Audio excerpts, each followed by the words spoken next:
សម្រាប់កាហ្វេដែលខ្ញុំលក់រាល់ថ្ងៃនៅកន្លែងបងប្អូនគឺខ្ញុំប្រើជាមួយនឹងកាហ្វេ Fin អត់តាន់បានប្រើជាមួយកាហ្វេម៉ាស៊ីនទេហើយកាហ្វេនេះផងដែរគឺខ្ញុំឆុងជាមួយនឹងប៉ាន់ដីដោយសារតែវាងុំល្អ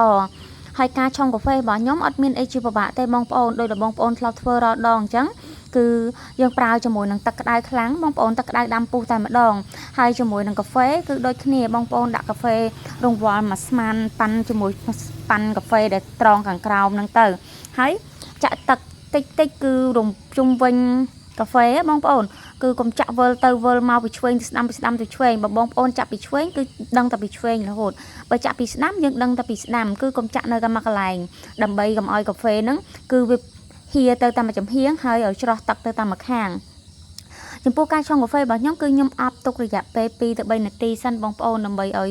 ក្លិនឈ្ងុយហើយគឺទៅយើងដល់ឆុងប៉ាន់ទី1ប៉ាន់លើកទី2ទី3អីចឹងទៅតាមទឹកកាហ្វេដូចនេះអញ្ចឹងគឺកាហ្វេវាមានកាហ្វេចាស់និងកាហ្វេខ្ចីតែអញ្ចឹងគឺយើងឆុងតាមតម្រូវអតិថិជនណាបងប្អូនគ្រាន់តែថាយើងទុកទឹកកាហ្វេខ្ចីនៅម្លែកទឹកកាហ្វេចាស់ហ្នឹងគឺនៅម្លែកដើម្បីកុំដាក់ឲ្យផ្សេងពីគ្នាហើយសម្រាប់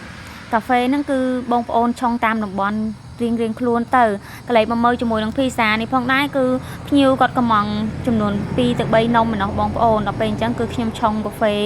ទុកនៅម្លែកហើយខ្ញុំក៏លេចមកធ្វើនឹងជាមួយនឹងភីសាដោយសារតែឥឡូវនេះគឺយើងថែមមុខរបរមួយមុខទៀតពេលអញ្ចឹងគឺរៀងនឹងញាប់ដៃញាប់ជើងគូសំដែរហើយភ្ញៀវគាត់ក៏មករងចាំគូយូគូសំដែរហើយគឺថ្ងៃរសៀលបន្តិចបងអូន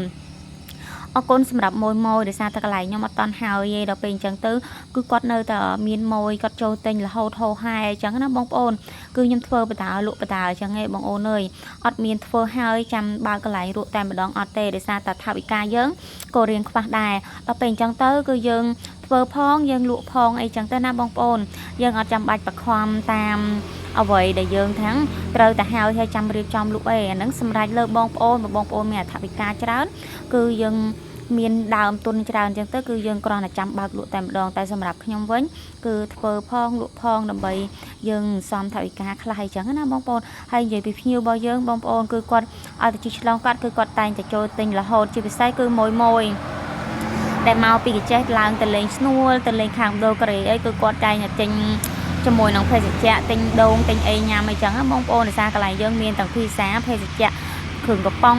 កាហ្វេតែគុជតែបេតងអីចឹងទៅហើយជាមួយនឹងភីសាហ្នឹងគឺមានគ្រប់ផ្សាយតែម្ដងហើយមាននំប៉ាវមានទឹកដូងមានមីឆាមីកូកអីចឹងណាបងប្អូនបងដែលឆ្លងកាត់តាមហ្នឹងគឺកញ្ចេះស្នួលកុំភ្លេចញ៉ាំទាំងអស់គ្នានៅទីតាំងគឺនៅភូមិកពរអរគុណច្រើនបងកុំភ្លេចចូលមើលវីដេអូថ្មីបន្តអរគុណជម្រាបលាបាយបាយ